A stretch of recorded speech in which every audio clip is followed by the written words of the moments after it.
আমার ভাইরা, আমার বন্ধুগণ, আল্লাহ পাক রব্বুল আলামিন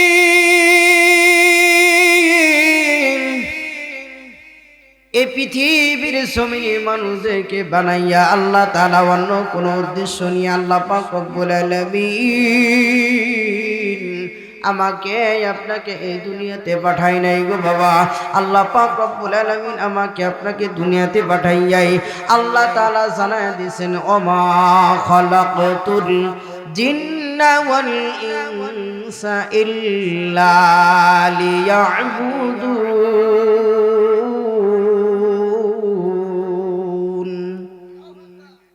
আল্লাহ পাক রব্বুল আলামিন আমাকে আপনাকে দুনিয়াতে পাঠানোর পরে গো বাবাজি, আল্লাহ পাক রব্বুল আলামিন আমাকে আপনাকে কেন দুনিয়াতে বানাইলেন, কেন দুনিয়ার জমিনে পাঠাইলেন গো বাবা?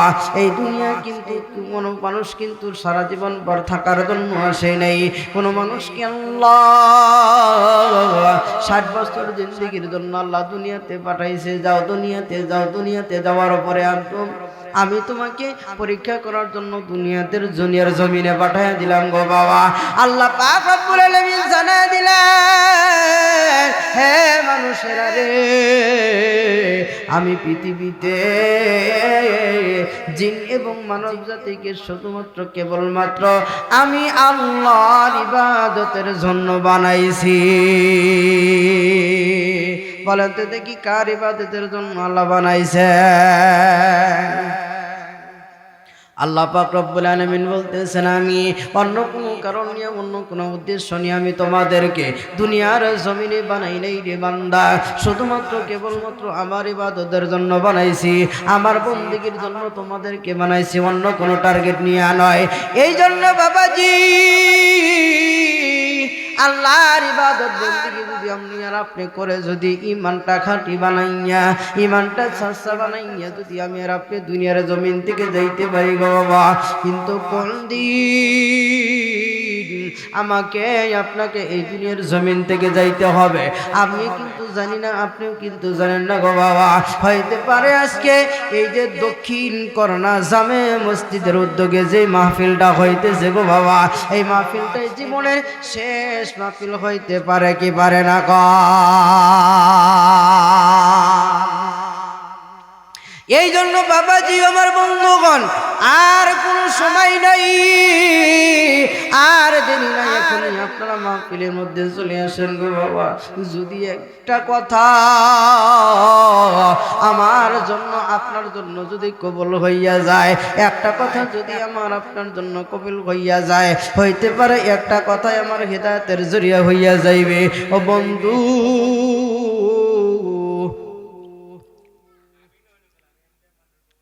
বন্ধু, এই জন্য গভীর মনোযোগের সাথে কথাগুলো শ্রবণ করেন গো বাবা। এই দুনিয়াতে আল্লাহ পাক রব্বুল আলামিন আমাকে আপনাকে কয়দিনের জন্য বানাইছে পাঠাইছে আমি কিন্তু বলতে পারবো না। আল্লাহ পাক রব্বুল আলামিন আমাকে কিন্তু আপনাকে কিন্তু আল্লাহ তাআলা হায়াত নির্ধারণ করে দিয়েছেন। আল্লাহ পাক রব্বুল আলামিন রিজিক নির্ধারণ করে দিয়েছেন গো বাবা।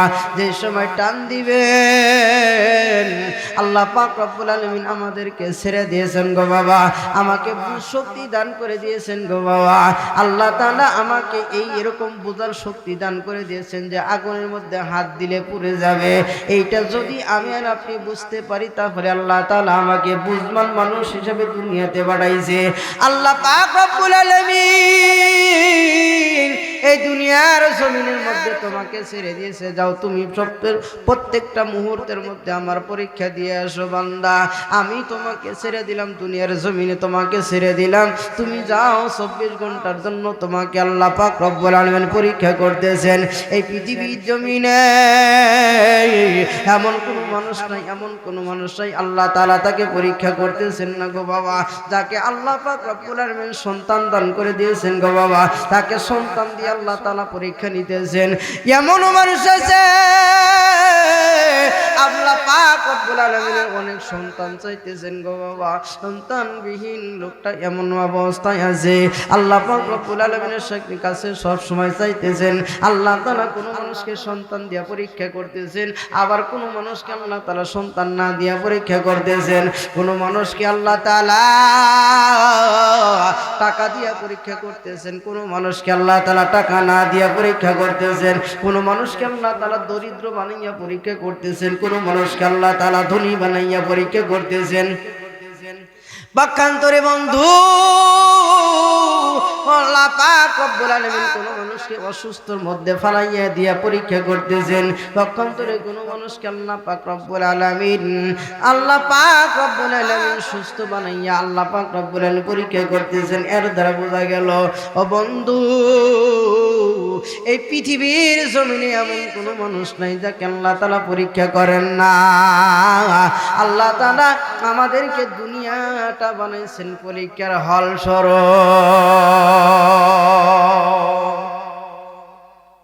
এই জন্য বাবাজি আমার বন্ধুগণ, এই দুনিয়াতে কয়দিন আমি আর আপনি থাকতে পারবো এটা কিন্তু বলতে পারবো না। এই জন্য ইমানটা যদি আমি আর আপনি যদি খাঁটি বানিয়ে দুনিয়ার জমিন থেকে যাইতে পারি গো বাবা, তাহলেই তো আল্লাহ পাক রব্বুল আলামিন আমার জন্য আপনার জন্য আল্লাহ তাআলা জানাইয়া দিয়েছেন, এই পৃথিবীর জমিনে কোন মানুষ যদি দুইটা গুণ অর্জন করতে পারে গো বাবা, আল্লাহ পাক রব্বুল আলামিন সূরাতুল বাকারার মধ্যে আল্লাহ তাআলা দুইটা গুণের কথা বলেছেন গো বাবা। এই দুইটা গুণ যদি কোনো মানুষ যদি অর্জন করতে পারে গো বাবা, এই দুইটা গুণ অর্জন করার কারণে আল্লাহ তাআলা তার জন্য রেখে দিয়েছেন জান্নাত। আওয়াজ দিয়ে বলা যাবে কি সুবহানাল্লাহ।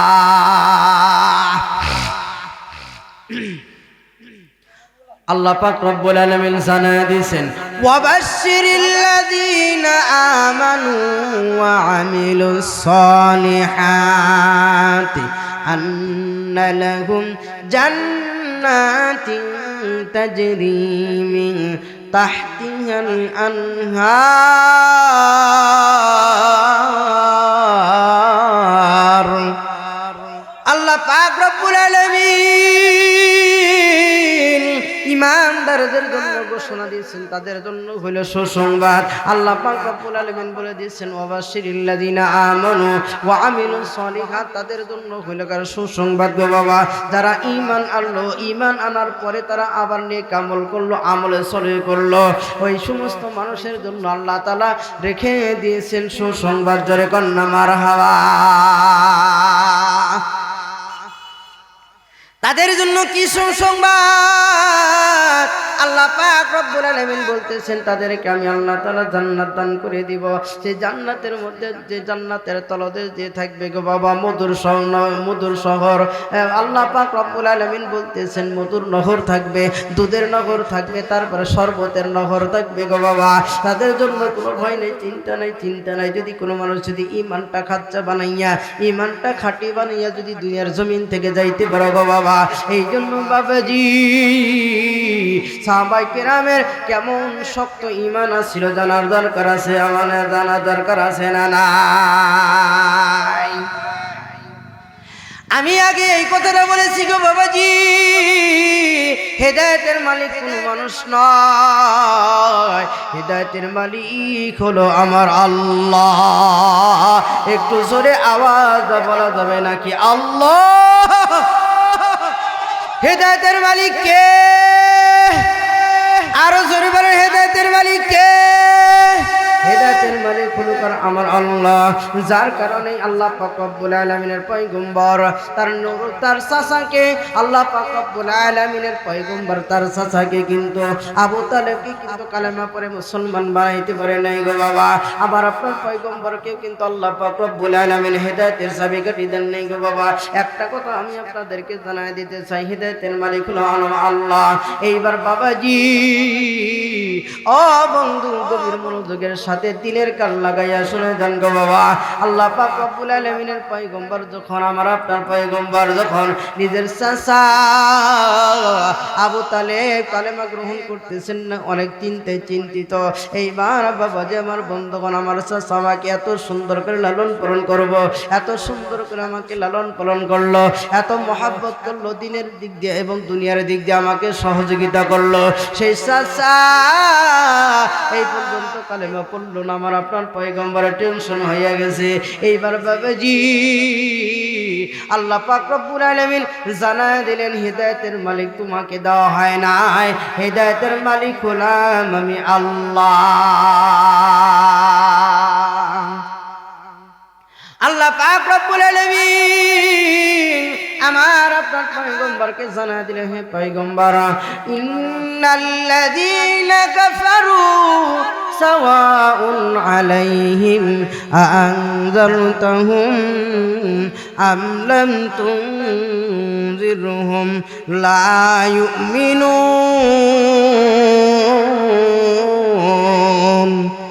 আর জোরে বলেন না আল্লাহু আকবার। আল্লাহ পাক রব্বুল আলামিন জানা দিলেন, হে পয়গম্বর, দুনিয়ার জমিনে যারা কাফের হয়ে গেছে গো পয়গম্বর, তাদেরকে আপনি যতই কালেমার দাওয়াত দেন না কেন, আপনি তাদেরকে যতই জান্নাতের আশা দেখান না কেন, জাহান্নামের ভয় দেখান না কেন গো পয়গম্বর, তারা জীবনেও কোনদিন কালেমা গ্রহণ করবে না। আমার আপনার পয়গম্বর তারপরে টেনশন, তারপরে চাচাকে দাওয়াত দেওয়া ক্ষান্ত হয় নাই গো বাবা, তারপরে চাচাকে দাওয়াত দেওয়া শেষ করে দেয় নেই। কিতাবের মধ্যে লেখা হয়, আমার আপনার পয়গম্বরের চাচা যখন মুমূর্ষ অবস্থায়, তারপরে আমার আপনার পয়গম্বরের অন্তরটা কেন কাঁদে, আমি হইলাম কার জান্নাতি মানুষ হইয়া যাইব। আমার চাচা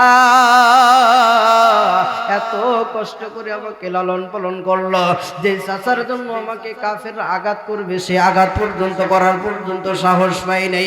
সেই চাচা জাহান্নামের মধ্যে চলে যাবে, আমার পয়গম্বরের সহ্য হয় না, মনে হইলেই যেন কেমন জানি লাগে গো বাবা।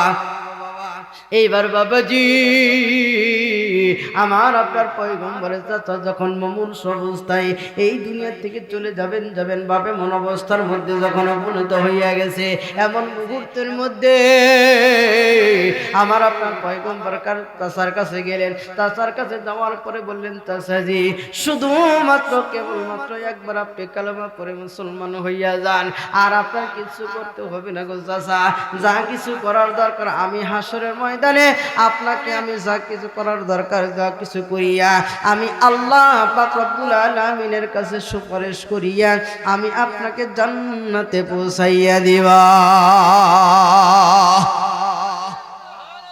চাচা শুধুমাত্র একবার আপনি কালেমা পড়ে আমাকে সুপারিশ করার রাস্তা একটু দেখা দিয়ে যান গো বাবা। এইবার কিতাবের মধ্যে লেখা হয়, আমার আপনার পয়গম্বর যখন তার চাচাকে মুমূর্ষ অবস্থার মধ্যে দাওয়াত দিলেন, এইবার বাবা যে আমার বন্ধুগণ, তার চাচা শুধুমাত্র ঠোঁটটা নড়াইতেছেন, কিতাবের মধ্যে লেখা হয় মনে হয় পড়তেছেন ভাব, এমন মুহূর্তের মধ্যে আবু জেহেল ওই জায়গায় উপস্থিত আছে।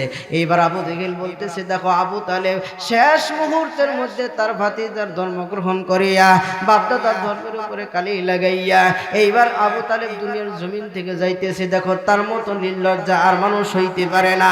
এই কথা যখন আবু তালেবের কানে গেছে গো বাবা, সঙ্গে সঙ্গে বলে উঠল, মুহাম্মদ ভাতিজা তোমার ধর্ম আমি গ্রহণ করতে পারলাম না। আসলে বলেন তো দেখি হেদায়েতের মালিক কে? এই জন্য বাবা যে আমার বন্ধুগণ, হেদায়েতের মালিক হলো আল্লাহ। এই জমিনের মধ্যে, পৃথিবীর জমিনের মধ্যে কোনো মানুষকে আল্লাহ পাক রব্বুল আলামিন হেদায়েতের চাবিকাঠি দেন নাই গো বাবা। যদি কোনো মানুষকে হেদায়েতের চাবিকাঠি দিতেন, তাহলে তার মধ্যে থেকে সবচাইতে বড় তাদের বংশের মধ্যে থেকে আত্মীয় স্বজনের মধ্যে আগে হেদায়েত দান করে দিতেন গো বাবা।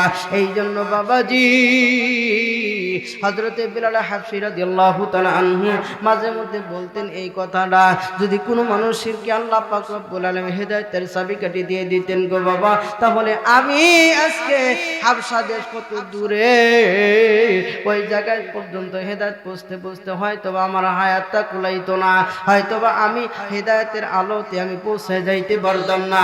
এই জন্য বন্ধু, হেদায়েতের মালিক হলো আল্লাহ, যার কারণে আল্লাহ পাক রব্বুল আলামিন আমাকে হেদায়েত দান করে দিয়েছে গো বাবা। বেলাল হাবশী রাদিয়াল্লাহু তাআলা আনহু কালে একটা গোলাম ছিলেন, উমাইয়ার গোলাম ছিলেন গো বাবা। উমাইয়ার গোলাম থাকা অবস্থার মধ্যে হযরত বেলাল হাবশী রাদিয়াল্লাহু তাআলা আনহু ইসলাম ধর্ম গ্রহণ করেছেন গো বাবা। তারা ঈমান আনতে গিয়ে কত কষ্ট নির্যাতন সহ্য করতে হয়েছে, শুধুমাত্র একটা কথা আমি আপনাদেরকে জানাই দিতে চাই। বেলাল হাবশী রাদিয়াল্লাহু তাআলা আনহু ইসলাম ধর্ম গ্রহণ করার পরে শুধুমাত্র তার জবান দিয়ে শুধুমাত্র আহাদ আহাদ শব্দ বের হইতো। এই কথাটা শুনিয়া উমাইয়া যখন শুনতে পাইতো, এই কথাটা শোনার সঙ্গে সঙ্গে বিলাল রাদিয়াল্লাহু তাআলা আনহুকে আঘাত করা শুরু করে দিত। এইবার বন্ধু বেলাল রাদিয়াল্লাহু তাআলা আনহু শুধুমাত্র আহাদ আহাদ শব্দ, আল্লাহ পাক রব্বুল আলামিনের একটা নাম গো আহাদ আহাদ, আল্লাহ আমার রব, আল্লাহ আমার সব, জোরে জোরে কন্যা মারহাবা। বেলাল রাদিয়াল্লাহু তাআলা আনহু বলতেন আল্লাহ আমার রব, আল্লাহ আমার সব। বন্ধু ও আমার বাবাজি, আমার বন্ধুগণ, এইবার বেলাল রাদিয়াল্লাহু তাআলা আনহুকে যখন এরকম ভাবে নিষেধ করা হইল, তুমি তোমার আল্লাহর নামটা জপবা, মনে মনে বলতে পারো। এইবার বাবাজি আমার বন্ধুগণ, উমাইয়া সকল কাফেরদেরকে একত্রে করিয়ে এরকম ভাবে তাকে হুঁশিয়ারি দেওয়া হইল। এইবার বাবাজি আমার বন্ধুগণ এক পর্যায়ে তাকে আঘাত করা শুরু করে দিল। এইবার বন্ধু বেলাল হাবশী রাদিয়াল্লাহু তাআলা আনহু যেন কালেমা ছেড়ে দেয়, এই জন্য কিভাবে আঘাত করা তারা শুরু করে দিল গো বাবা। উত্তপ্ত বালির মধ্যে বেলাল রাদিয়াল্লাহু তাআলা আনহুকে শোয়াইয়া বুকের উপরে চাপা, বুকের উপরে এরকম ভাবে বিশাল বড় একটা পাথরের চাপা দেওয়া হইতো। তারপরে জিজ্ঞাসা করা হইতো, বেলাল রে, তুমি যদি শান্তিতে থাকতে চাও তাহলে কালেমা ছেড়ে দাও, তুমি যদি আমার বাড়িতে থাকতে চাও তাহলে কালেমা ছেড়ে দাও, তুমি যদি এই কষ্টের দিকে তুমি যে পরিত্রাণ পাইতে চাও তুমি কালেমা ছেড়ে দাও। এইবার বাবাজি এরকম ভাবে আঘাত করতে করতে বিকাল পর্যন্ত তাকে আঘাত করা হইতো। তারপরেও বেলাল রাদিয়াল্লাহু তাআলা আনহুর জবান দিয়ে শুধুমাত্র কেবলমাত্র একটা নামটাই উচ্চারণ হইতো গো বাবা। শুধুমাত্র বলতেন আহাদ আহাদ, অর্থাৎ আল্লাহ আমার রব, আল্লাহ আমার সব, কন্যা সুবহানাল্লাহ। আমার ভাইয়ের, আমার বন্ধুগণ, শুধুমাত্র তাই নাই, বেলাল রাদিয়াল্লাহু তাআলা আনহুকে দিনের বেলা এরকম ভাবে তাকে আঘাত করা হইতো। গরম উত্তপ্ত বালির মধ্যে তাকে শোয়াইয়া বুকের উপরে চাপা দিয়ে হয়তো পাথর চাপা দেওয়া হইতো। এইবার বাবাজি গভীর মনোযোগ দেন কে বন্ধু, যখন এরকম ভাবে আঘাত করতে করতে বেলাল রাদিয়াল্লাহু তাআলা আনহু যখন বেহুশ হইয়া যাইত, কাফেররা মনে করতো যে বেলাল হয়তোবা দুনিয়ার জমিন থেকে চলে গেছে। এমন মুহূর্তের মধ্যে তাকে ফেলে আসা হইতো। তারপরে আবার কিছুক্ষণ পরে যখন বেলাল রাদিয়াল্লাহু তাআলা আনহু যখন হুঁশ ফিরে আসতো, আবার কাফেররা ধরিয়া তখন তাকে আবার রাত্রিবেলায় কি করতো বাবা যে আমার বন্ধুগণ, ইসলাম ধর্ম কিন্তু এত সহজেই কিন্তু আমাদের পর্যন্ত আসে নাই গো বাবা। আমরা তো শুধুমাত্র কেবলমাত্র সস্তার কাছে পাইছি, যার কারণে আমাদের কাছে কোনো মূল্য নাই। কিন্তু সাহাবায়ে কিরাম নিজের জীবন বিসর্জন দিয়া এই ইসলামকে, তাদের ঈমানকে টিকে রেখেছেন গো বাবা যে আমার বন্ধুগণ। এইবার বেলাল হাবশী রাদিয়াল্লাহু তাআলা আনহুকে যখন আবার রাত্রিবেলায় কি করা হইতো, গাছের সাথে বান্ধিয়া, গাছের সাথে এরকম ভাবে পিঠ হেলান দিয়া বান্ধার পরে এইরকম ভাবে কাফেররা সবাই মিলে তাকে আঘাত করা হইতো। এরকম ভাবে আঘাত করতে করতে একজন মানুষ যখন আঘাত করতো, এইবার বাবা যে আমার বন্ধুগণ সকল কাফেররা একের পরে এক তাকে আঘাত করা হইতো। এরকম ভাবে তারা মরা অবস্থায় ফেলে যাইতো। আবার কিছুক্ষণ পরে বেলাল রাদিয়াল্লাহু তাআলা আনহুর হুঁশ ফিরে আসতো গো বাবা। এরকম পর্যায়ে যখন চলে গেছে গো বাবা, এরকম অত্যাচার দেখি আমার আপনার পয়গম্বরের আর একটা সাহাবী যার নাম হলেন হযরতে আবু বকর সিদ্দিক রাদিয়াল্লাহু তাআলা আনহু, এরকম অবস্থায় দেখার পরে একদিন এসে বললেন, বেলাল রে, তুমি আল্লাহ পাক রব্বুল আলামিনের সাথে তোমার সাথে মহব্বত আছে, এটাও ঠিক আছে, কিন্তু তুমি আহাত আঘাত নামটা কি তুমি মনে মনে তেলাওয়াত করতে পারো না, মনে মনে তুমি বলতে পারো না। এইবার একদিন যখন বলে গেলেন, এইবার বেলাল রাদিয়াল্লাহু তাআলা আনহু একদিন শুধুমাত্র মনে মনে এই কথাটা বললেন গো বাবা, আবার আগের মতো আহাত আঘাত শব্দ করে বলা শুরু করে দিয়েছে। এইবার বন্ধু এই কথা যখন বলতেছিলেন গো বন্ধু আমার, ভাইরা আমার, আবার এরকম ভাবে কাফেররা আঘাত করা শুরু করে দিল। এইবার বাবাজি হযরতে আবু বকর রাদিয়াল্লাহু তাআলা আনহু তাকে ওই উমাইয়ার কাছ থেকে তিনি ক্রয় করিয়া আবার বেলাল রাদিয়াল্লাহু তাআলা আনহুকে আজাদ করে দেয়। জোরে জোরে কন্যা সুবহানাল্লাহ। বেলাল রাদিয়াল্লাহু তাআলা আনহু মসজিদের নববীর মুয়াজ্জিন হিসাবে আল্লাহ পাক রব্বুল আলামিনের পয়গম্বর নির্ধারণ করলেন গো বাবা। বেলাল রাদিয়াল্লাহু তাআলা আনহু এত কষ্টে অর্জিত এই ঈমানটা তার কেমন দামি হয়ে গেছিল গো বাবা। আমার আপনার পয়গম্বর যখন মিরাজে চলে গেছেন, মিরাজে যাওয়ার পরে আমার আপনার পয়গম্বর যখন জানতে পাইলেন আমার আপনার পয়গম্বর জান্নাত ভ্রমণ করতেছেন, মিরাজের ঘটনা অনেক লম্বা ঘটনা গো বাবা, ওই দিকে আমি যাব না, ওটা আমার বলা মুখ্য উদ্দেশ্য নয় গো বাবা। কিন্তু বাবাজি আমার আপনার পয়গম্বর যখন জান্নাতে ঘুরে, জান্নাতের মধ্যে আমার আপনার পয়গম্বর শুনতে পান একটা জুতার শব্দ, টাস টাস করে জুতা যেমন মানুষে হাঁটতেছে। এইবার বাবা যে আমার বন্ধুগণ বেলাল রাদিয়াল্লাহু তাআলা আনহুর জুতার আওয়াজ আমার আপনার পয়গম্বর জান্নাতের মধ্যে শুনতে পাইলেন। কন্যা সুবহানাল্লাহ। জান্নাতের মধ্যে আমার আপনার পয়গম্বর বেলাল রাদিয়াল্লাহু তাআলা আনহুর জুতার হাঁটার আওয়াজ শুনতে পাইলেন। সুবহানাল্লাহ জোরে কন্যা। বেলাল হাবশী রাদিয়াল্লাহু তাআলা আনহু আমার আপনার পয়গম্বরের নির্দেশ অনুযায়ী মসজিদে নববীর মুয়াজ্জিন হিসাবে আল্লাহ পাক রব্বুল আলামিন কবুল করলেন গো বাবা। এমন ভাবে যখন বেলাল হাবশী রাদিয়াল্লাহু তাআলা আনহু এমন একজন দামি সাহাবী ছিলেন, বর্তমান জামানায় যেরকম ভাবে ইমাম মুয়াজ্জিনদেরকে নিয়ে যেমন আলোচনা হয়, পর্যালোচনা হয় কি হয় না? আপনাদের এলাকায় মনে হয় কম হয়, তারপরে হয় কি হয় না বলেন? বাবাজি বেলাল রাদিয়াল্লাহু তাআলা আনহু একটা তোতলা গোছের ছিলেন। আল্লাহ পাক রব্বুল আলামিনের নামটা তেমন ভাবে বলতে পারতেন না, আশহাদু আল্লাহ বলতেন। এইবার বাবাজি কিছু জায়গার মধ্যে এরকম ভাবে বলতেন, কিন্তু আল্লাহ পাক রব্বুল আলামিন বেলাল রাদিয়াল্লাহু তাআলা আনহুর আযান যদি না হইতো, বেলাল রাদিয়াল্লাহু তাআলা আনহু যদি একদিন আযান না দিত গো বাবা, সেই দিন ফজর হইতো না। বেলাল রাদিয়াল্লাহু তাআলা আনহু এরকম ভাবে সাহাবায়ে কেরামের মধ্যে কিছু কানাঘষা শুরু হয়ে গেল। বেলাল তো সুন্দর করে আযান দিতে পারে না, বেলালের কণ্ঠ তো তেমন সুন্দর না, তাহলে আমরা আগামীকাল থেকে আর বেলালকে আযান দিতে দিব না, অন্য একটা মুয়াজ্জিন তারা নিযুক্ত করে দিল। এইবার বাবাজি যখন ফজরের নামাজের আযান হয়েছে গো বাবা, কিন্তু এই আযানটা আসমান পর্যন্ত পৌঁছে নাই।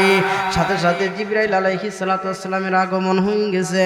ইয়া রাসূলুল্লাহ, আজকে কি মসজিদে নববীতে আযান হয় নাই? এবার আমার আপনার পয়গম্বর বললেন, কেন কেন কোন কারণে এরকম কথা তোমরা বলতেছো জানতে চাই। এইবার বেলাল হাবশী রাদিয়াল্লাহু তাআলা আনহুর কথা ফের জিবরাইল আলাইহিস সালাতু ওয়াস সালাম আমার আপনার পয়গম্বরের কাছে বলে গেলেন, ইয়া রাসূলুল্লাহ, হয়তোবা আজকে বেলাল আযান হই নাই, আজ হয়তোবা বেলাল আজকে মসজিদে নববীতে ফজরের নামাজের আযান দেয় নাই।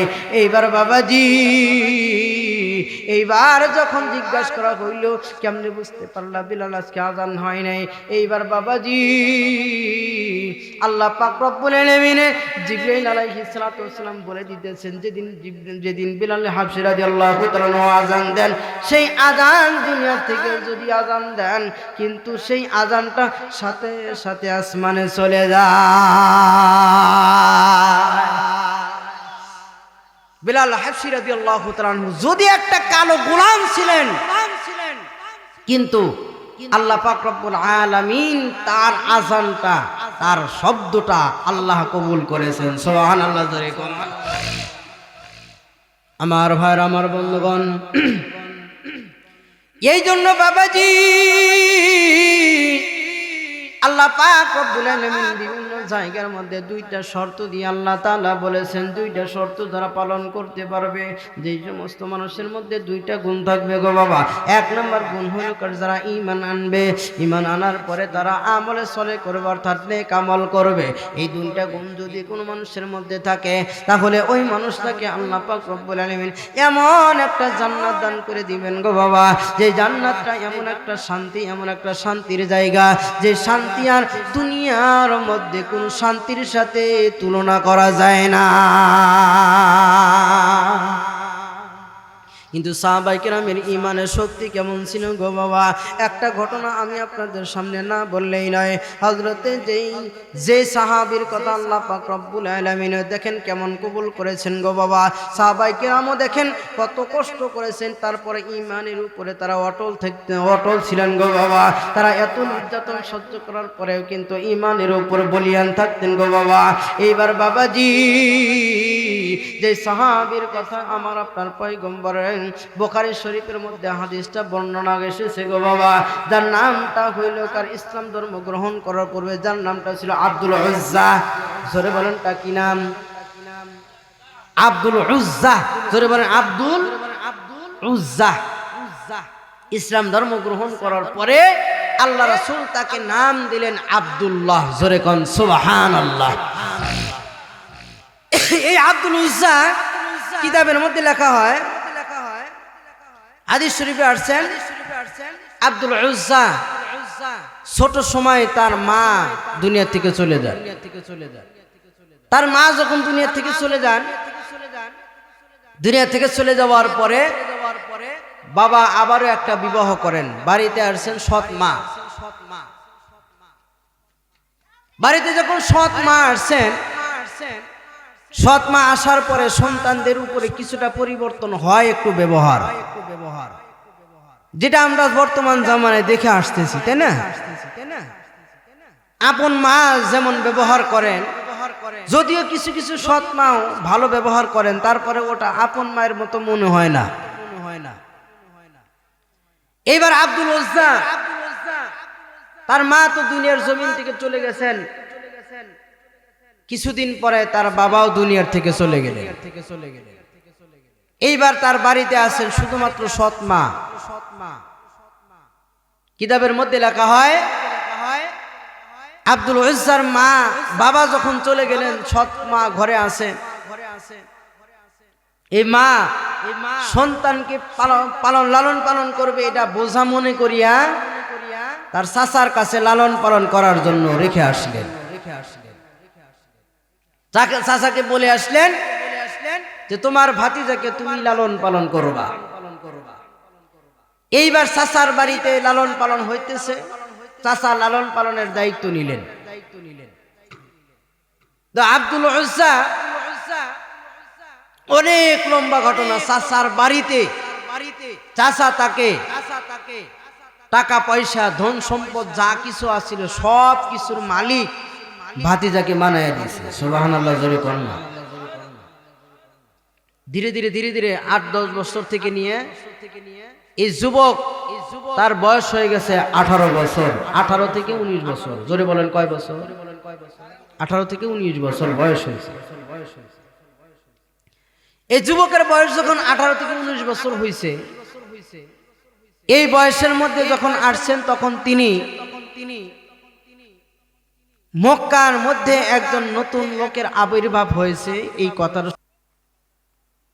যে একজন মুহাম্মদ নামে একজন মানুষ আসছে, সত্যের ধর্মে দাওয়াত দিতেছে। সুবহানাল্লাহ। জোরে কর না। কিন্তু অনেক দিন যাবৎ শুনতে পাইতেছেন এই আওয়াজটা, কিন্তু চাচা তো সেই ধর্মে অবলম্বী নয়, যার কারণে বলার সাহস পাইতেছে না ভাতিজা। এবার বলবেন বলবেন কিন্তু সাহস পান না। একদিন সাহস করে বলবেনই। আজকে প্রতিদিন চাচার সাথে ভাতিজা একত্রিতভাবে দুজনই একত্রিতভাবে খানা খান। এইবার চাচা যখন বাড়িতে আসছেন, এইবার এই সাউন্ড কমে যায়, সাউন্ড কমে যেতেছে। এবার চাচা আর ভাতিজা দুইজন একত্রিত হইয়া খাইতে বসছেন টেবিলে। খাইতে যখন বসছেন, বসার পরে ভাতিজার একটাই চিন্তা, আব্দুল উজ্জার একটাই চিন্তা, আমি আজকে চাচাকে কিছু কথা জিজ্ঞেস করব। চাচা খাওয়া শুরু করে দিছে, কিন্তু ভাতিজা আব্দুল উজ্জা খাওয়া শুরু করে না এখন পর্যন্ত। ভাতের মধ্যে হাত দিয়ে শুধু নাড়ানাড়ি করতেছে। এবার চাচা জিজ্ঞেস করতেছে, ভাতিজা আজকে তুমি খানা খাইতেছো না, টেনশন টেনশন মনে হইতেছে, কারণটা কি? খানা খাইতেছো না কেন? এইবার বাবা যে আমার বন্ধুগণ, এইবার ভাতিজা আব্দুল উজ্জা চাচাকে ডাক দিয়ে বলেন, চাচা অনেকদিন যাবত তোমাকে আমি একটা কথা জানাইতে চাই গো চাচা। যেই কথাটা অনেকদিন যাবত তোমাকে আমি বলবো ভাব, কিন্তু আমি বলার মতো সাহস পাই না। আজকেও তোমার কাছে আমি কথাটা বলতে চাইতেছি, তুমি যদি আমাকে সাহস দিয়ে দাও বলতে পারি। এইবার চাচা বলতেছেন, ঠিক আছে, তুমি যেই কথাটা বলবা নির্ভয় তুমি বলতে পারো বাবাজি। এইবার যখন ভাতিজা বলতেছেন, চাচা মক্কার মধ্যে একজন লোকের আবির্ভাব হয়েছে, তার সম্পর্কে আপনি কিছু জানেন নাকি? এইবার ভাতিজা যখন জিজ্ঞেস করলেন চাচাকে, এইবার চাচা বলতেছেন, তুমি কার কথা বলতেছো? তুমি কি মুহাম্মাদের কথা বলতেছো নাকি আমরা বলবো সাল্লাল্লাহু আলাইহি ওয়াসাল্লাম? এইবার বাবাজি, এইবার ভাতিজা বলতেছেন, আমি তো তার কথাই বলতেছি। এইবার চাচা ভাতিজাকে উদ্দেশ্য করে বলতেছেন, শোনো ভাতিজা, তিনি যে একজন ভালো মানুষ, তিনি একজন ভালো মানুষ, তার ভালো মানুষের ব্যাপারে আমি সাক্ষী দেই, তাই সে একজন ভালো মানুষ। আর এমন ভালো মানুষ, তার চাইতে ভালো মানুষ আজকের এই সমাজের মধ্যে, এই সময়ের মধ্যে আর পৃথিবীর জমিনে একটা মানুষ নাই। জোরে কন্যা মারহাবা, আরো জোরে বলেন না সুবহানাল্লাহ। এইবার চাচা ভাতিজাকে ডাক দিয়ে বলতেছেন, ভাতিজা আমি তার ব্যাপারে অনেক কিছু শুনেছি গো বাবা, আমি তার ব্যাপারে অনেক কিছু শুনেছি। সে অত্যন্ত একজন ভালো মানুষ, তার মতো ভালো মানুষ আর এই পৃথিবীর জমিনে একজনও নাই। এইবার বন্ধুগণ, ভাতিজা এবার একটা সোর্স পাইলেন, একটা কথা বলার জন্য সোর্স পাইলেন। এইবার ভাতিজা তখন বলতে শুরু করে দিল, চাচা আপনি যেহেতু তার ভালো সাক্ষী দিলেন, তাহলে তার ধর্ম আপনি গ্রহণ করতে অসুবিধা কোথায়? এবার চাচা বলতেছেন যে, শোনো, তার ধর্ম গ্রহণ করা একটা কথা, আর তার ধর্ম গ্রহণ করা হলো কার একটা কথা, আর ভালো সাক্ষী দেওয়া হলো কার একটা কথা। এইবার এই কথার দ্বারা বোঝা গেল, চাচা বলতেছেন যে, ভাতিজা ভালো মানুষের সাক্ষী দেওয়া হলো কার এক কথা, আর ধর্ম পরিবর্তন করা হলো কার আর এক কথা। এইবার এই কথার দ্বারা বোঝা গেল, সেই ভালো মানুষের কাছে থাক, কিন্তু আমি তার ধর্ম গ্রহণ করতে পারবো না, আমি বাপদাদার ধর্ম ছাড়িয়ে নতুন ধর্মের গ্রহণ করতে পারবো না। এইবার ভাতিজা সাথে সাথে বলবেন, গো চাচা আপনি তাহলে শুনিয়ে রাখেন, আমি আপনাকে সাক্ষী রাখিয়া এই মুহূর্তে পড়িয়ে দিলাম, লা ইলাহা ইল্লাল্লাহু মুহাম্মাদুর রাসূলুল্লাহ। চাচাকে ডাকতে বলতেছেন, ভাতিজা চাচা আপনি নিজেই তার ভালো সাক্ষী দিলেন, আপনি নিজেই বললেন তার চাইতে ভালো মানুষ এই দুনিয়ার জমিনে আর একটাও নাই। অথচ তিনি একটা ধর্মের দাওয়াত দিতেছেন, এই ধর্ম আপনার গ্রহণ করতে আপত্তি কোথায় জানতে চাই। এইবার চাচা ডাকতে বলতেছেন, ভাতিজা ভালো মানুষের সাক্ষী দেওয়া এক কথা, ধর্ম পরিবর্তন করা আর এক কথা। তার মানে বুঝাইলেন, সে একজন ভালো মানুষ ঠিক আছে, কিন্তু আমি তার ধর্মের উপরে হ্যাঁ, নতুন ধর্মের উপরে আমি যাইতে পারবো না, বাপ দাদার ধর্মের উপরে কালি লাগাইয়া। এইবার চাচাকে সাক্ষী রাখিয়া যখন ভাতিজা কালেমা পড়ে মুসলমান হইয়া গেল, এইবার চাচা ডাক দিয়ে বলতেছেন, ভাতিজা তুমি যে এখন কালেমা পড়ে মুসলমান হইয়া গেলা, ইয়ার পরিণতি কি হবে তুমি কি তা জানো? এইবার ভাতিজা বলতেছেন, চাচা আমি কালেমা পড়ছি, মুসলমান হইছি, এইবার আমার পরিণতি যা হয় হোক আমি মেনে নিতে রাজি আছি। সুবহানাল্লাহ জোরে কর। এইবার বাবা যে আমার বন্ধুগণ গভীর মনোযোগ দিয়ে দেন, অন্তর কান লাগাইয়া কথাগুলো শ্রবণ করেন। বাবাজি ভাতিজা যখন কালেমা সাথে সাথে পড়ে নিলেন, এমন মুহূর্তের মধ্যে ভাতিজাকে চাচা ডাক দে বলতেছেন, ভাতিজা এই পরিণতি কি হবে তুমি কিন্তু সেটা সহ্য করতে পারবা না। এইবার চাচা বলতেছেন, তুমি সহ্য করতে পারবা না, কিন্তু ভাতিজা বলতেছেন, চাচা আমার ঈমান এনেছি, আমার যা হয় হোক আমি কষ্ট সহ্য করতে রাজি আছি। এবার চাচা ডাক দিয়ে বলতেছেন, ভাতিজা ঠিক আছে, তুমি যদি এটা সহ্য করতে পারো, তাহলে তুমি যদি ঈমানকে যদি তুমি এত সঙ্গী বানাইয়া নিতে পারো, তাহলে তোমাকে আমি একটা কথা জানাইতে চাই, আমি তোমাকে যে টাকা পয়সার মালিক বানা দিয়েছি এখনই আমাকে ফিরিয়ে দিয়ে দাও।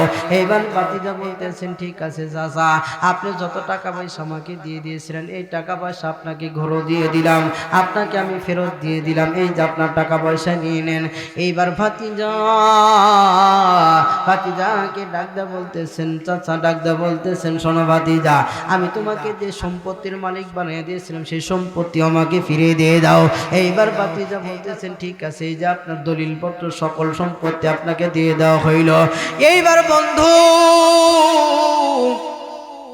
শুধুমাত্র তাই নাই,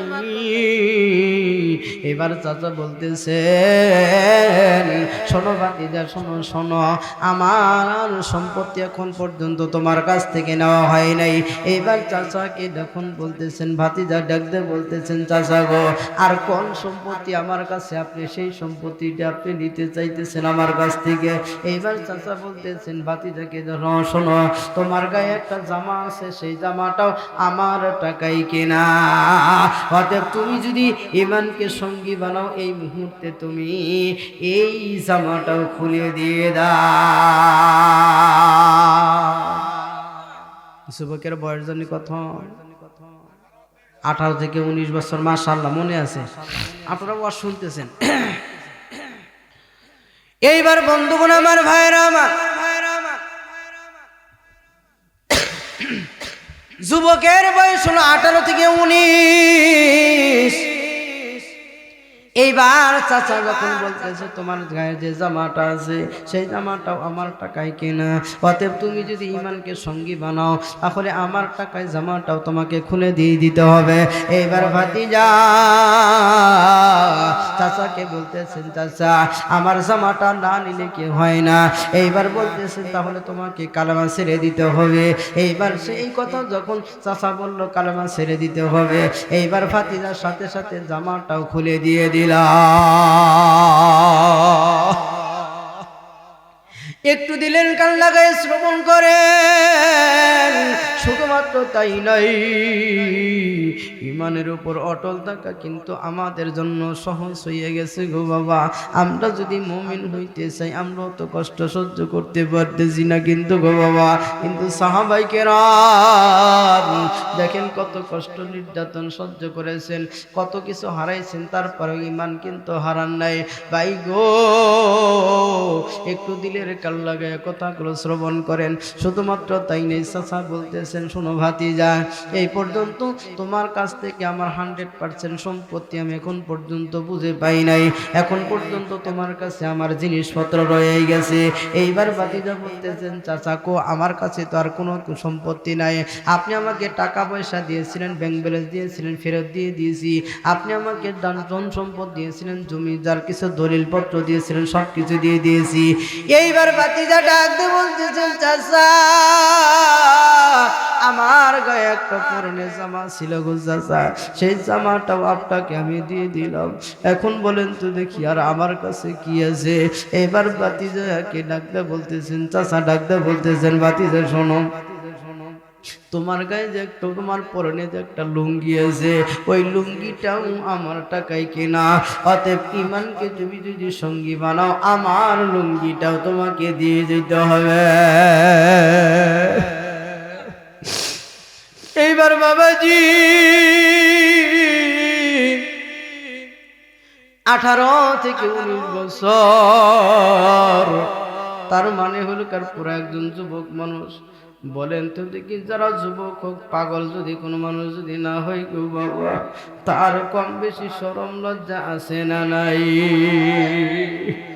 এইবার বাবা যে আমার বন্ধুগণ, চাচা যখন বললেন, ভাতিজা তুমি যদি ইমানকে যদি সঙ্গী বানাইতে পারো, ইমান যদি না ছেড়ে দাও, তাহলে তোমার আমার একটা কথা, আমার টাকায় লুঙ্গি কেনা লুঙ্গি তোমাকে দিয়ে যাইতে হবে। এবারে ভাতিজা আব্দুল উজ্জা আকাশের দিকে তাকাইয়া আল্লাহ পাক রব্বুল আলামিনকে সাক্ষী রাখিয়া বলতেছেন, মাবুদ গো, আমি তো অন্য কোনো অপরাধ করি নাই গো আল্লাহ, শুধুমাত্র কালেমা পড়ে মুসলমান হয়ে গেছি। আপনি যে একই কথার উপর আমি সাক্ষী দিয়েছি, অন্য কোনো অপরাধ তো আমি করি নাই গো আল্লাহ। এই অপরাধের কারণে চাচা আমার লুঙ্গি পর্যন্ত খুলে নিতে যাইতেছে গো আল্লাহ, তুমি আমাকে ইজ্জতের ব্যবস্থা করে দাও গো আল্লাহ। এইবার চাচা ডাকতে বলতেছেন, ভাতিজা মনে মনে কি যেন আকাশের দিকে তাকাইয়া বলতেছো, শুনতে পারতেছি না আমি। ভাতিজা তুমি যদি ইমানকে তুই যদি মজবুত করে নিতে পারো, তাহলে তোমাকে অবশ্যই আমার লুঙ্গি তোমাকে দিয়ে যাইতে হবে। আমার যতই লজ্জা হোক না কেন, আমার কিছু করার নাই, আমার টাকায় লুঙ্গি কেনা তোমাকে ফিরে দিয়ে যাইতে হবে। বাবাজি একটু দিল কেন নরম করে দেন গো বাবা, একজন যুবক মানুষকে এরকম ভাবে উলঙ্গ হইতে পারে? কম বেশি লজ্জা প্রত্যেকটা মানুষের আছে না না? এবার চাচা যখন জোর দেওয়া শুরু করে দিল, ভাতিজা অবশ্যই আমাকে তোমার লুঙ্গি খুলে যেতে হবে, তোমার ইজ্জতের ব্যাপারে আমার কোনো দেখাশোনার কিছু নেই। এইবার চাচাকে বলতেছেন, চাচাকে ডাক দেয়া বলতেছেন, চাচা ইমানকে বানাইলাম সঙ্গী, খুলে দিয়ে দিলাম আপনার লুঙ্গি। আমার ভাইয়ের, আমার বন্ধুগণ, লুঙ্গি যখন খুলে দিয়ে দিল, রাস্তাঘাটে যাই, রাস্তা দিয়ে যাবার সময় গো বাবা, এরকম ভাবে যখন রাস্তা দিয়ে যাইতেছে, একজন মানুষ পাগল মনে করে থুতু নিক্ষেপ করে, আর একজন মানুষ পাথর দিয়ে ঢেল নিক্ষেপ করে, আর একজন যুবক ভাইরা তার পিছনে কুকুর লেলাইয়া দেয়, এরকম ভাবে তাকে পাগল মনে করতেছে। কিন্তু বলেন তো দেখি, আসলেই কি আব্দুল উজ্জা পাগল? আসলেই তো পাগল না। আজকে দেখেন, এত ধনী মানুষের ছেলে সন্তান হইয়া, ধনী মানুষের ভাতিজা হইয়া, এত লক্ষ লক্ষ টাকার মালিক হইয়া, এখন ঈমান আনার কারণে সকল সম্পত্তি তার থেকে নিয়ে নিয়ে গেছে। চাচাকে জিজ্ঞেস করা হয়েছে, চাচা আপনি এরকম ভাবে তার থেকে সম্পত্তি কেন নিয়ে নিলেন? আপনি এরকম ভাবে তার থেকে আপনি টাকা পয়সা কেন নিয়ে নিলেন? তার জামাটাও পর্যন্ত আপনি কেন নিয়ে নিলেন? তার লুঙ্গি পর্যন্ত তাকে দিলেন না? বলেন। এইবার চাচা বলতেছে, এই সবগুলি নেওয়ার কারণ হইল, সব থেকে আমি তাকে বঞ্চিত করলাম, তারপরে যদি কালেমা ছেড়ে দিয়া আবার আমার ধর্মের উপরে ফিরে আসে, এই জন্য তাকে এরকম করলাম, কিন্তু সে তো ফিরে আসলো না। ও বন্ধু, সাহাবায়ে কেরাম দেখেন, নিজের ইজ্জতের বিনিময়ে তারপরে কালেমার উপরে অটল ছিলেন গো বাবা। এইবার আব্দুল উজ্জা রাস্তা দিয়ে যাইতেছেন, যুবক মানুষ। ও বন্ধু, 18 থেকে 19 বছরের একজন যুবক মানুষ গো বাবা। এইবার রাস্তা দিয়ে যখন যায় অনেক মানুষ তাকে থুতু দেয়, অনেক মানুষ তাকে এরকম ভাবে ঢাল নিক্ষেপ করতেছে, কেউ আবার পিছন থেকে কুকুর লেলে দিতেছে, মনে করতেছে একজন পাগল, কিন্তু এ তো আসলে পাগল না, এ হলো মাওলা পাকের পাগল। জোরে বলেন কার পাগল? আল্লাহর পাগল হইয়া চাচার লুঙ্গি পর্যন্ত তাকে দিয়ে দিলেন গো বাবা। কিন্তু বন্ধু আব্দুল উজ্জার সাথে সাথে মনে করলো চাচা আমাকে ঈমান আনার কারণে আমার লুঙ্গি পর্যন্ত দিল না, ঈমানকে বানাইলাম সঙ্গী, আমার চাচা নিয়ে গেল আমার লুঙ্গি, আপত্তি নাই। আমাকে মানুষে পাগল মনে করতেছে, তারপরে আমার কোনো আপত্তি নাই। এইবার বাতিজা মনে মনে বলতেছে আমি এখন কোথায় যাই। এইবার মনে মনে চিন্তা করলো আমার আইতিম মা তো বাড়িতে আছে, দেখি মার কাছে যাব। মার কাছে যাওয়ার পরে আমার মা কোনো ইজ্জত ঢাকার মতো কোনো ব্যবস্থা করে দিতে পারে কিনা। এইবার বাবা যেমন বন্ধুগণ রাস্তা দিয়ে দৌড়াইয়া যাইতে যাইতে বাড়ি পর্যন্ত পৌঁছে গেছে। বাড়িতে যাওয়ার পরে এরকম ভাবে মাকে ডাক দিয়েছেন, মা গো। এইবার মা বলে যখন ডাক দিয়েছে, এইবার সন্তানের ডাক শুনে ভিতর থেকে যখন পর্দার আড়াল থেকে যখন মার ডাকটা শুনছে, মা ভিতরে বাহির হইয়া দেখে যে 18 থেকে 19 বছরের যুবক আমার সন্তান। এই সন্তানকে তাকাইয়া দেখে উলঙ্গ। সাথে সাথে পর্দার আড়ালে চলে গেলেন। পর্দার আড়াল থেকে জিজ্ঞাসা করতেছেন, বাবা আব্দুল উজ্জা তোমার এরকম অবস্থা হইল কোথায় থেকে, কোন কারণে তোমার এই অবস্থা আমি দেখতে পাইতেছি। এইবার আব্দুল উজ্জা মাকে ডাকতে বলতেছেন, মা গো আমার তো অন্য কোনো অপরাধ নয়, শুধুমাত্র একটা অপরাধ বাবা। এইবার মাকে ডাকতে বলতেছেন, মা গো আমার তো অন্য কোনো অপরাধ নয়। এইবার মা ডাকতে বলতেছেন, কোন কারণে তোমাকে এরকম করা হইল, তোমার পরনে কেন লুঙ্গি পর্যন্ত নাই জানতে চাই।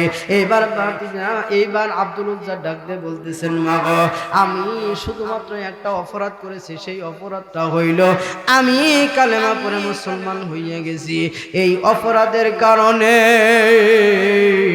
আমার চাচা আমার লুঙ্গি পর্যন্ত আমার কাছ থেকে নিয়ে গেছে। যে কথা বলতেছিলাম, এইবার আব্দুল উজ্জা তার মা ডাকতে বলতেছেন, বাবা তাহলে বলো আমি তোমার জন্য কি করতে পারি, এবার আমার কাছে খুলে বলো। এইবার মার কাছে আব্দুল উজ্জা ডাকতে বলতেছেন, মা গো আমার পরনে দেখতে পাইতেছো আমি একদম উলঙ্গম হইয়া গেছি। মা গো আমাকে যদি একটা ইজ্জত ডাকার ব্যবস্থা করে দিতে পারো, আমাকে যদি একটু বস্ত্রের ব্যবস্থা করে দিতে পারো গো মামা, আমার অনেক উপকার হইতো। দেখো তোমার কাছে কোনো বস্ত্র আছে কিনা। এইবার এইবার ইতিম সন্তানের মাকে যখন এই কথা বললাম, মা ডাকতে বলতেছেন, বাবা আমি তো দিন নাই না দিন খাই, আমার তো কামাই রুজি করে দেওয়ার মধ্যে কোনো মানুষ নাই, আমি তো সরকি ঘুরাইয়া খাই, যা কিছু পাই ওটাই আমি খাই, ওটাই আমি কি করি, আমি আর পরনের জন্য ব্যবস্থা করি, আমার তো অন্য কোনো ব্যবস্থা নাই গো বাবা, আমি তোমার কোত্থেকে দিব। এবার বলতেছে, তারপরে যেহেতু তোমার ইজ্জত ডাকার জন্য একটা জিনিস তোমার দরকার গো বাবা, আমি তোমার জন্য একটু ব্যবস্থা করতেছি। এইবার বাবা যে আমার বন্ধুগণ, এইবার সৎমা অনেক খোঁজাখুঁজি করার পরে দেখতে পাইলেন ছোট্ট একটা কম্বল ভিতরের মধ্যে পাইলেন। এইবার বাবাকে ডাকতে বলতেছেন, বাবা এই যে একটা কম্বল, এই কম্বলটাই হলো আমার সম্বল, এর ব্যতীত আর কিছু না।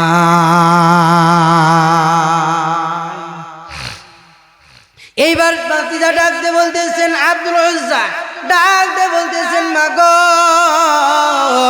পুরাটুকু কম্বল আমাকে দিতে হবে না গো মা, ওই কম্বলটা দ্বিখণ্ডিত করো, মাঝখান দিয়ে সিয়া দ্বিখণ্ডিত করার পরে যতটুকু থাকে এইবার অর্ধেকটুকু তোমার জন্য রেখে দাও, আর অর্ধেকটুকু আমার জন্য দিয়ে দাও।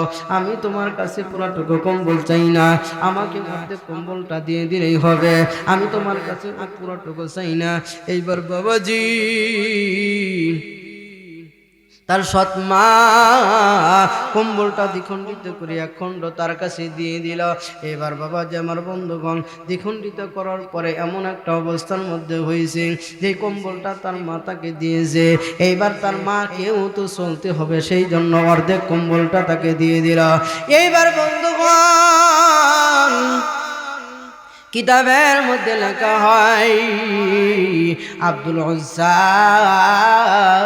এইবার ডাকতে বলতেছেন, এমন অবস্থা আমাকে মা যে কম্বলটা দিয়েছে গো মা, এই কম্বল দিয়ে আমার পুরাটুকু লজ্জাস্থান আমি এই পর্যন্ত ডাকতে পারি নাই, এই পর্যন্ত লজ্জাস্থান আমার কিন্তু ঠিক মতো ঢাকে না, এই লজ্জাস্থানটা আমার ঢাকে না, এমন অবস্থার মধ্যে তারপরে দুই হাত দিয়ে আমার লজ্জাস্থানটা ডাকতে হয়। সাথে সাথে নিয়ম করে ফেললো আমি আর এই দেশে থাকবো না। যেই নবীর কারণে, যেই নবীর উপরে, যেই নবীর সত্যতা আমার চাচা ঘোষণা করার পরে, যেই নবীর কথা বলার পরে আমাকে এরকম অবস্থার মধ্যে বসতে হয়েছে, আমি আর এই দেশে থাকবো না, আমি চলে যাব আমার পয়গম্বরের কাছে। সুবহানাল্লাহ জোরে কর না। এইবার আব্দুল উজ্জা মনে মনে চিন্তা করলো, যার জন্য আমি এরকম অবস্থা হয়েছে আমার, অতএব আমি এই দেশে থাকতে চাই না, আমি এখনই চলে যাব আমার পয়গম্বরের দরবারে। সুবহানাল্লাহ জোরে করেন। এইবার বাবা যে আমার বন্ধুগণ আব্দুল উজ্জা যখন ফাইনাল সিদ্ধান্ত নিলেন আমি আর এই দেশে থাকবো না, আমি চলে যাব আমার পয়গম্বরের দরবারে।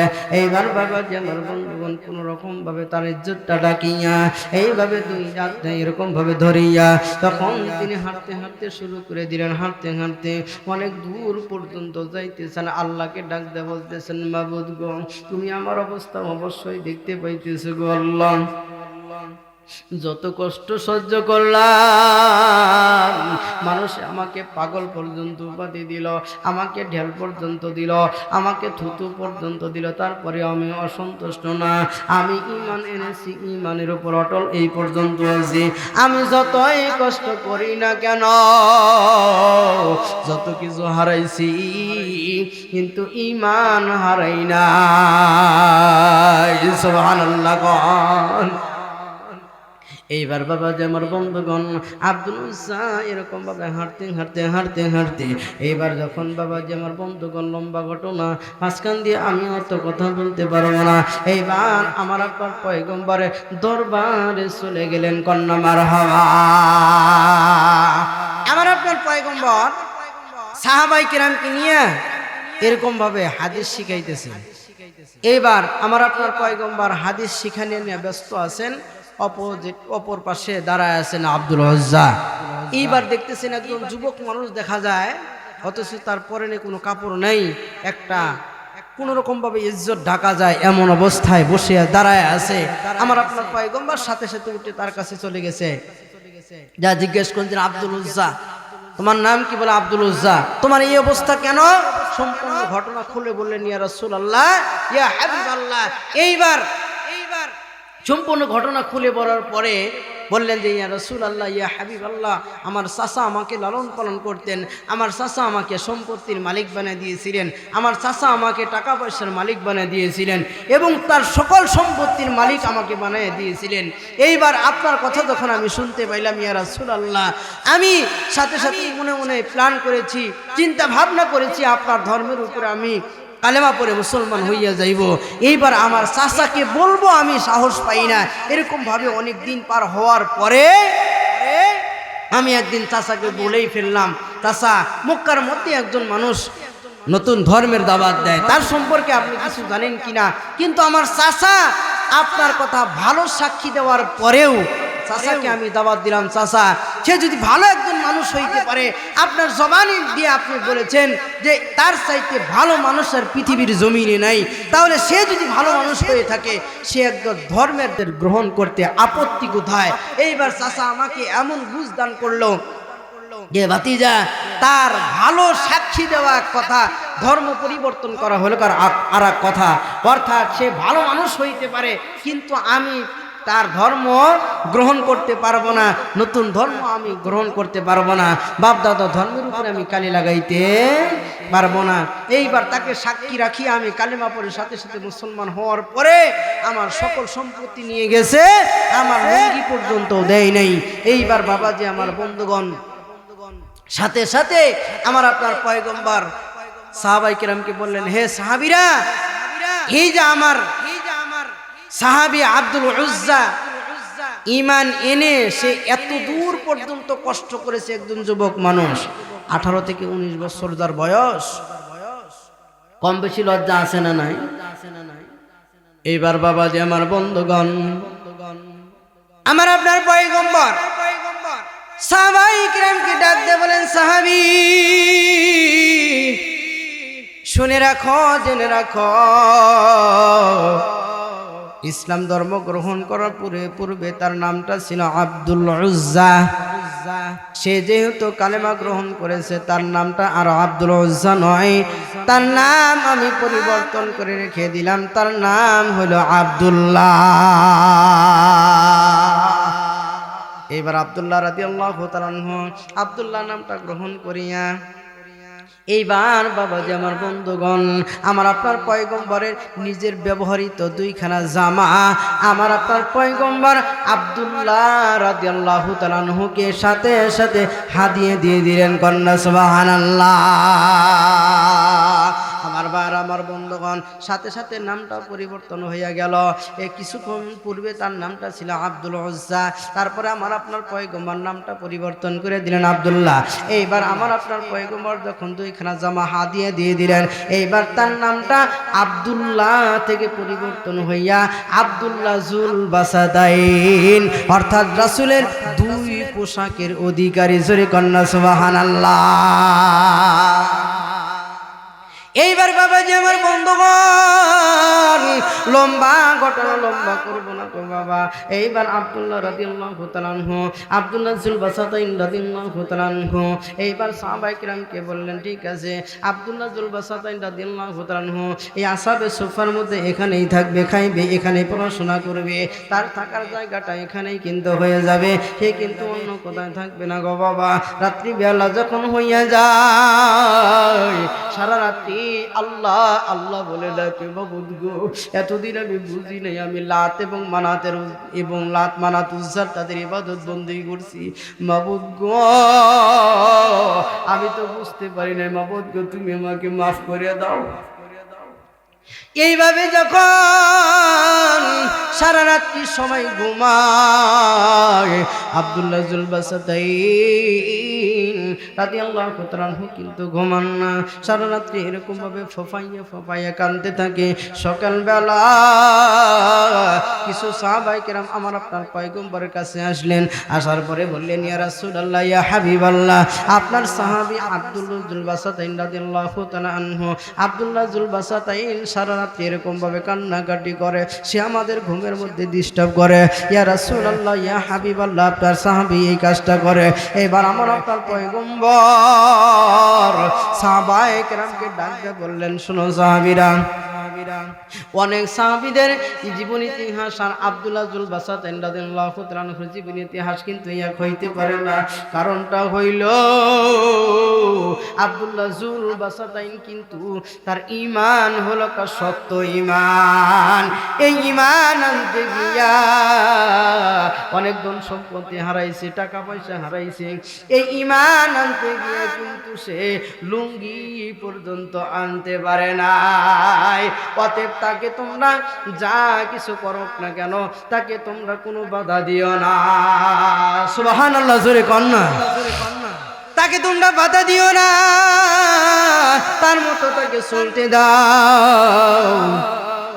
এবার বাবাজি আমার বন্ধুগণ, আমার ভাইরা আমার, কিছুদিন পরে একটা যুদ্ধের ঘোষণা হয়ে গেল। এবার আমার আপনার পয়গম্বর সকল সাহাবায়ে কেরামকে ডাকতে বললেন, সাহাবীরা, যে যতটুকু সম্ভব হয়, যার যতটুকু সম্ভব হয় গো বাবা, যে যতটুকু দিনকে টিকে রাখার জন্য, এই দিনকে টিকে রাখার জন্য যতটুকু সম্ভব হয় দান করে শরীক হইয়া যাও। এইবার সাহাবায়ে কেরাম বিভিন্ন জন যতটুকু যার সম্ভব আছে টাকা পয়সা দিয়া, যে যতটুকু সম্ভব আছে তার সম্পদ দিয়া কি সহযোগিতা করতেছে। এইবার আব্দুল্লাহ যুল বাসাতাইন রাদিয়াল্লাহু তাআলা আনহু আমার আপনার পয়গম্বরের কাছে আসলেন। আসার পরে বললেন, ইয়া রাসূলুল্লাহ, সবাই তো কিছু কিছু যার যতটুকু সম্পদ আছে দিয়া শরীক হইতেছে, কিন্তু ইয়া রাসূলুল্লাহ, আমার তো মনে অনেক তামান্না, আমারও তো মনে অনেক আশা, আমিও তো দিনেরকে জিন্দা রাখার জন্য, এই দিনকে শক্তিশালী করার জন্য আমারও তো মন চাই কিছু দান করি, কিন্তু আমার তো তেমন কোনো জিনিসপাতি নাই গো আল্লাহ, আমার তো টাকা পয়সা নাই গো আল্লাহ, আমি কি দিয়ে সহযোগিতা করব? ইয়া রাসূলুল্লাহ, আমার তো শরীরে শুধুমাত্র এই রক্ত ব্যতীত আমার তোমার কোনো সম্পদ নাই। ইয়া রাসূলুল্লাহ, আমারও তো দিতে মনে চায়, তাহলে আমি আমার শরীরে রক্ত ছাড়া তো আর কিছু নাই।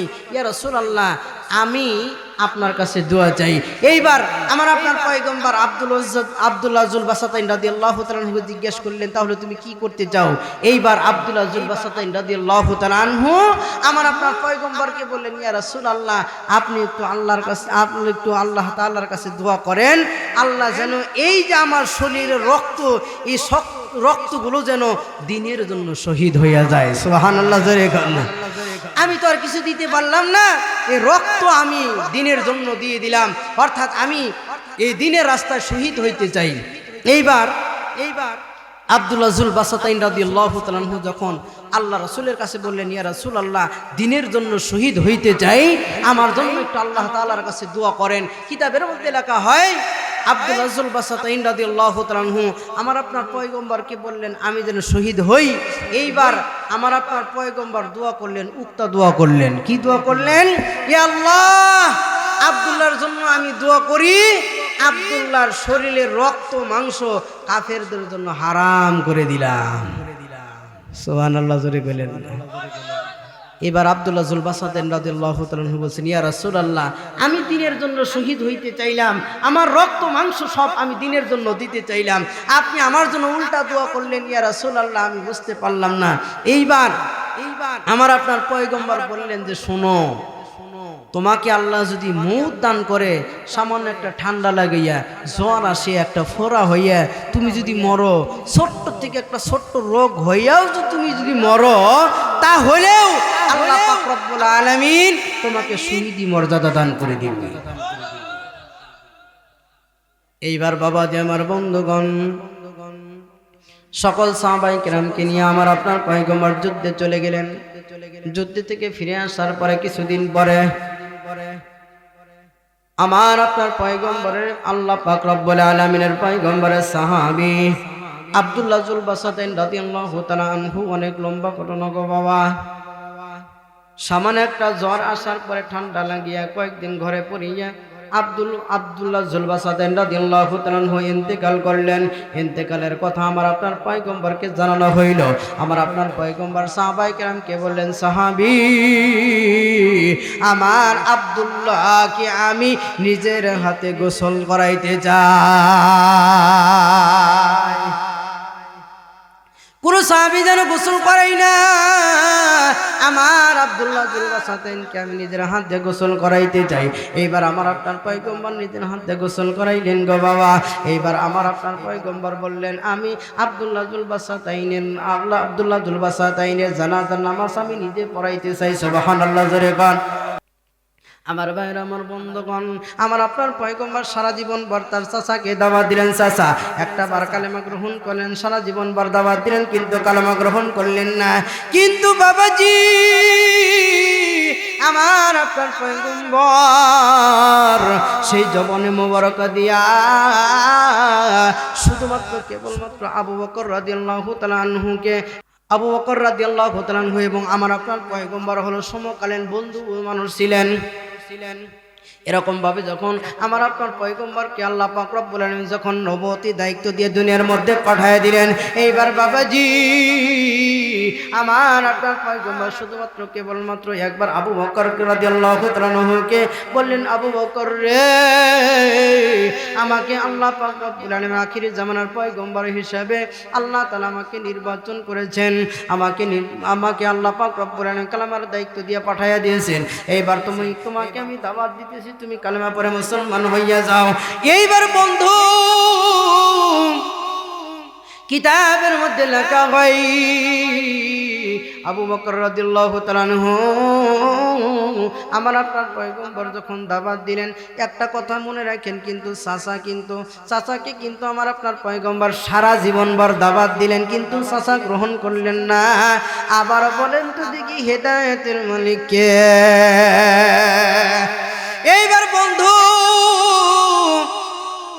আমার আপনার পয়গম্বর আবু বকর রাদিয়াল্লাহু তাআলা আনহুকে শুধুমাত্র কেবলমাত্র একবার দাওয়াত দিলেন, আবু বকর, আমাকে আল্লাহ পাক রব্বুল আলামিন পয়গম্বর হিসেবে পাঠাইছেন, আমার উপরে কালেমা পড়ে মুসলমান হইয়া যাও। কিতাবের মধ্যে লেখা হয় আবু বকর রাদিয়াল্লাহু তাআলা আনহু সাথে সাথে কালেমা পড়ে মুসলমান হইয়া যায়।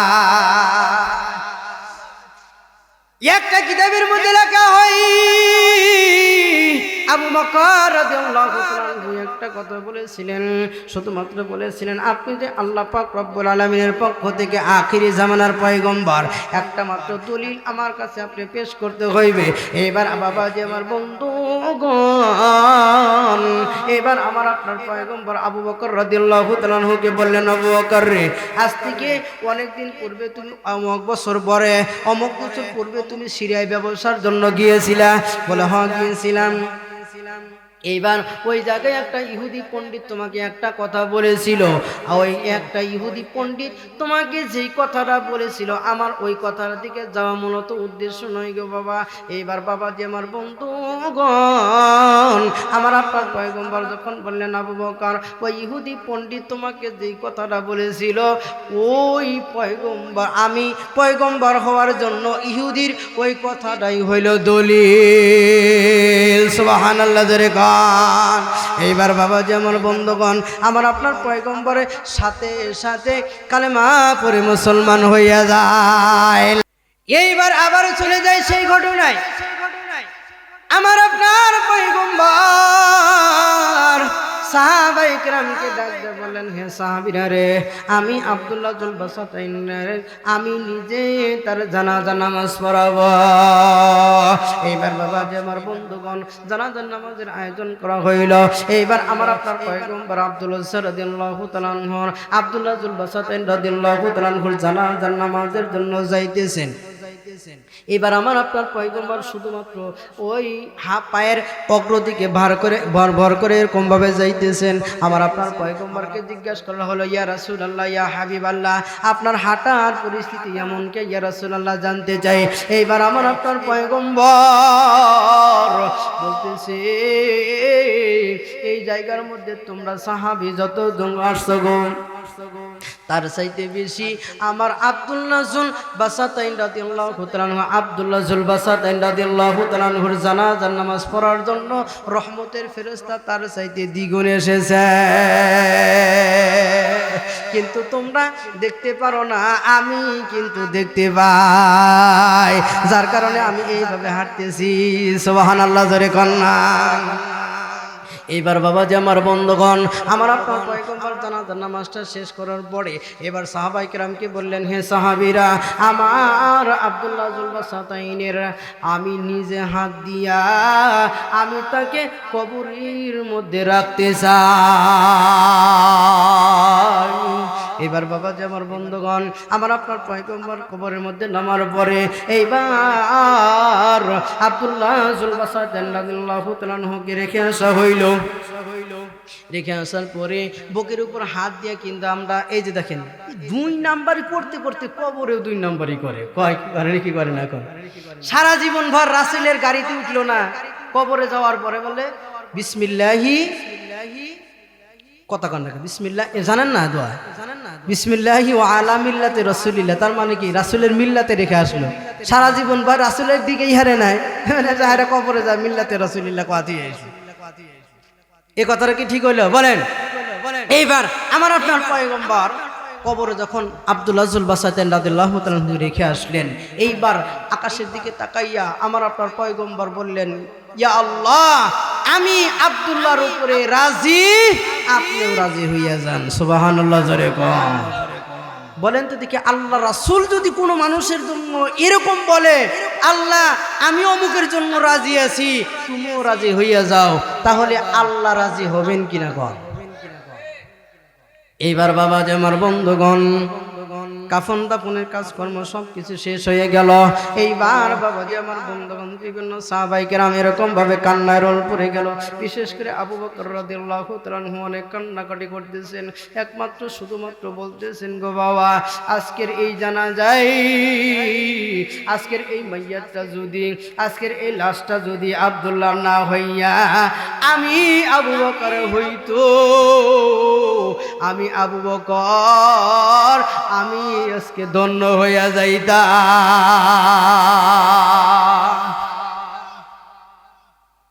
এইবার বাবা যে আমার বন্ধুগণ এরকম ভাবে বলেন, এত কষ্ট করে ঈমান আনার পরে সাহাবায়ে কেরাম তারপরে কিন্তু ঈমান থেকে দূরে সরে যায় নাই। এই জন্য আল্লাহ পাক রব্বুল আলামিন তাদের জন্য সুসংবাদ দিয়েছেন, যারা ঈমান আনবে এবং আমলে সলেহ করবে, আমি আল্লাহ তাআলা তাদের জন্য অফুরন্ত নিয়ামতের জান্নাত রেখে দিয়েছি। সুবহানাল্লাহ জোরে কোন।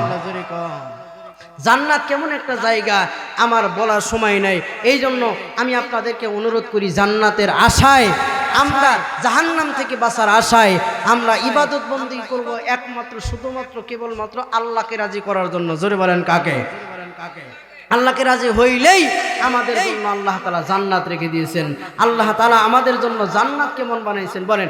জান্নাত চির সুখের ঘর, ওগো জান্নাত চির সুখের ঘর, জানতে তুমি যদি মায়া গিরা রঙিন পৃথিবী, নয়তো সুখের খনি বল, মায়া গিরা রঙিন পৃথিবী, নয়তো সুখের খনি।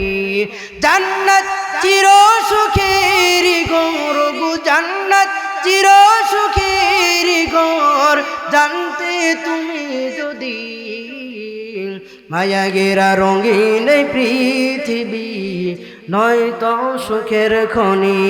কন্যা মারহাবা। সেই জান্নাত আমরা চাই কি চাই না? এমনি এমনি পাওয়া যাবো না, ঈমান নিয়ে কবরে যাইতে হবে গো বাবা।